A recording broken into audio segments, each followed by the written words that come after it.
Hello and welcome to Die Rollin. I'm Adam and today I'm going to be playing Fray, Champions of the Everyverse. We were sent a prototype copy of this and I'm really excited to take a look at what's inside.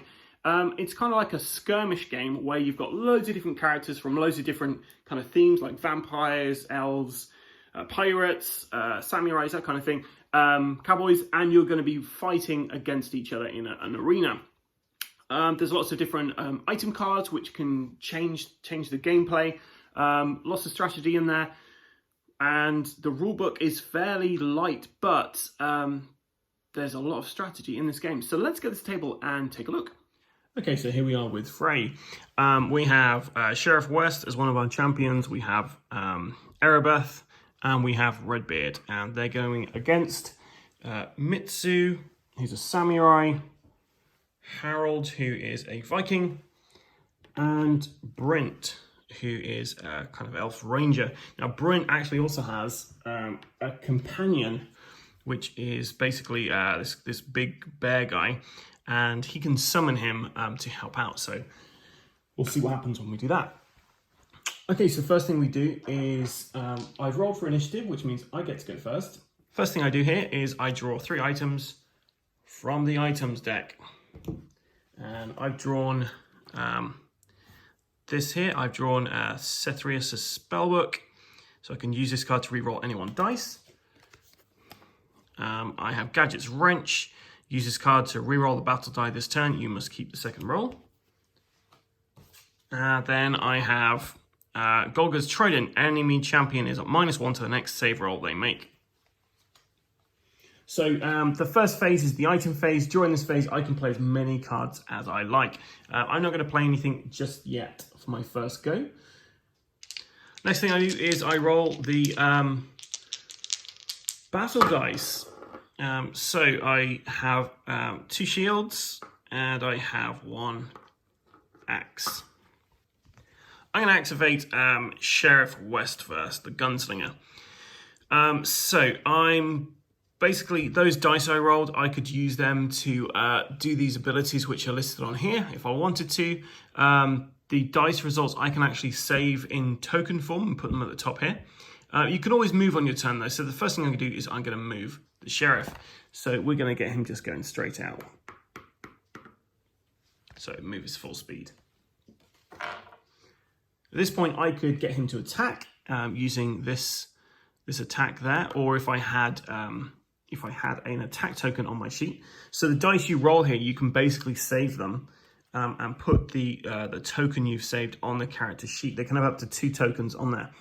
I don't actually like those battle dice I've rolled, so I'm going to use Gadget's Wrench. It's an instant, so I can use it straight away. I'm going to use this to re-roll these battle dice. So 3 axes this time.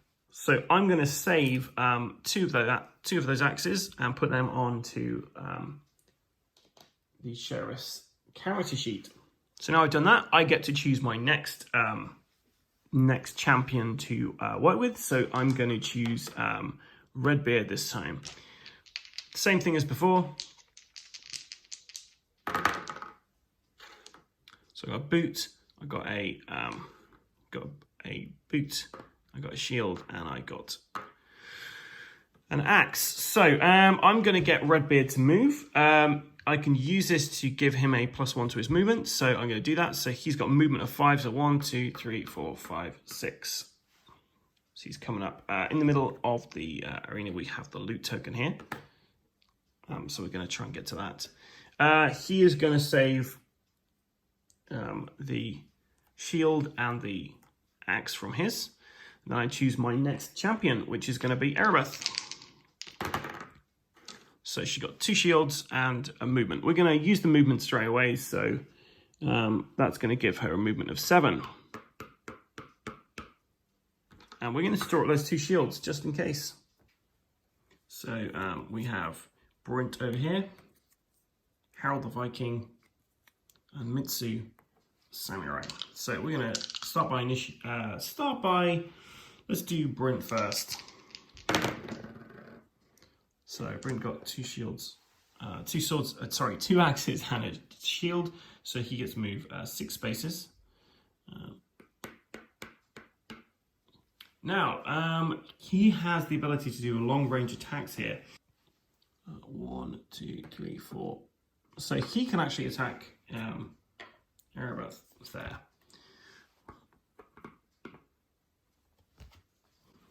So looking at his sheet, we have this Master of the Bow. Make a long range attack against an enemy champion at -1 save. So we look at Erebeth's save. Save is a 4+, and Erebeth rolls the dice. Now, normally that would save it. It'd basically deflect the attack there, but because of the Master of the Bow ability, make a long range attack against an enemy champion at -1 save. So they have -1 to their dice, which means that's a 3, which means Erebeth is damaged. So we then roll this damage dice here to find out how much damage goes on to Erebeth. And oh, we got a critical hit there. So we move her all the way down to 12, if I can find it.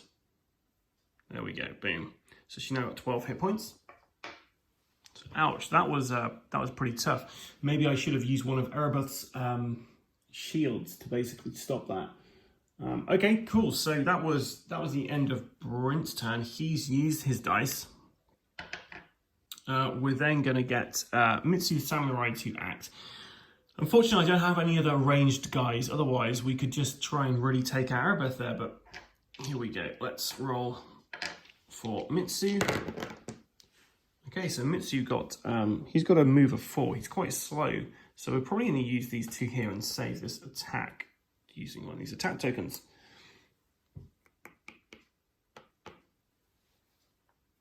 And then finally, we're going to get Harold. So Harold got 2 shields and a movement. So we're going to move him his 5. 1, 2, 3, 4, 5. We're also going to move him, use that foot to move him 1 extra space. And we're going to use one of these to give him a defense. So he's a +1 to his defense this round. So we now go to the loot phase. So how this works is if you have at least one of your champions within 3 spaces of this loot token, you get to draw a card. There's 1 item per player.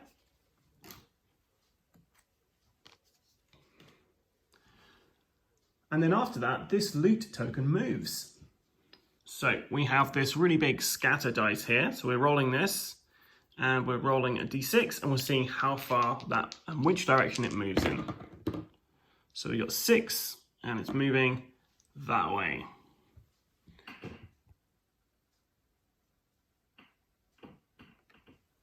So it's gone right to the other side. This kind of represents people chucking stuff in for the champions to pick up and fight with, or they're just spawning there. And if this was to go off the board, so if that moved another space, it'd teleport to the other side of the arena. And we basically just keep bashing each other down until that's the end of it. Now in the full game, these really cool kind of standees will be represented by miniatures, which I think they'll look awesome. But to be fair, these standees actually work pretty well. Well, that was Fray, Champions of the Everyverse. Personally, I really enjoyed this game. It's a fun game which you can play in a lunch hour, and I'm always looking for one that you can play in a lunch hour. But you could definitely play this for a long period of time in the evening with some friends. You could set this up for tournament play or league play. And one thing that I just really like to point out is we were sent this prototype, and the prototype came with standees. Now, this is a game which has got like some really cool looking sculpts for miniatures here. And I imagine playing this game with miniatures would look great and just feel great. But personally, I played this game with standees and I loved it.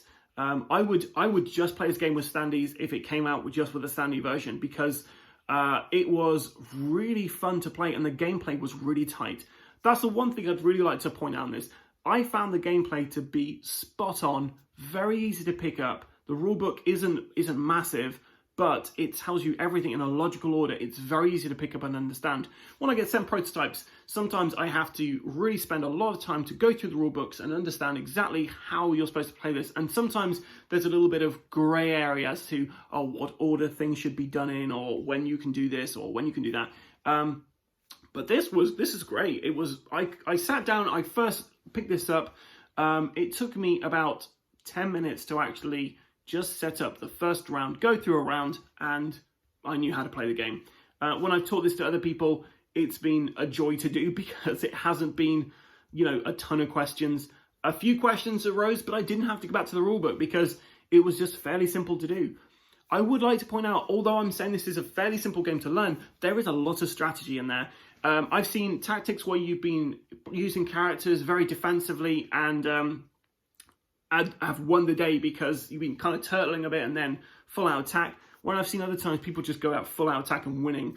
The item cards in this game really add a lot to it because they really change up the whole strategy that you're kind of playing out, because you might think, I'm just going to attack this person, but because you're not sure what cards they have in their hand, you really got to kind of weigh up the pros and cons of attacking them right then, waiting until you've got a cool item card you can use to potentially buff up your character a bit. I'd also like to say that when I have been playing this game and I've gone against somebody who's used one of these cards against me, I've not been as frustrated as I have been in other games. Take Risk, for instance, where you kind of have a big army and you're going against somebody and you keep losing dice rolls and it gets very frustrating and you can take it personally. Other Take That games, you have a card played against you and you're like, oh, my whole strategy has just totally blown up because of this one card. And it can be very frustrating. I found in this game, it's not frustrating when people do this. It's kind of a bit annoying, but in the same way, the next round you use a card, which is also annoying. But this is an all-cooperative game, so you're going to have instances where you're kind of going against each other. But the fact that the rules are so easy to pick up, it makes it a joy to play because you haven't got one person going, well, this is how I interpret the rules, and, I don't think what you've done is actually correct. Let's spend the next 10 minutes looking in the rulebook or looking on Board Game Geek to find out an answer for this. It's very, very straightforward. It tells you exactly what you have to do. All the characters themselves have individual strengths and weaknesses and abilities, and it's all on the cards. There's two modes to this. You can play one character versus a character, or you can do a team mode. I would recommend just starting out with single characters each, fighting against them, learning their strengths and weaknesses of those characters, and then just chucking a bunch of characters together and seeing what happens. So I'd just like to say, really enjoyed our time with Fray. Great, fun game that you can learn very easily, and it's hard to master, I guess, I'd say on that. Although it's easy, there is a lot of strategy. So check out the Kickstarter. I've been Adam. You can find us on Facebook, Instagram, YouTube, and sometimes on Twitter. We're Die Rollin. If you like this, please like, subscribe, and leave me a comment. Until next time, stay safe and keep rolling.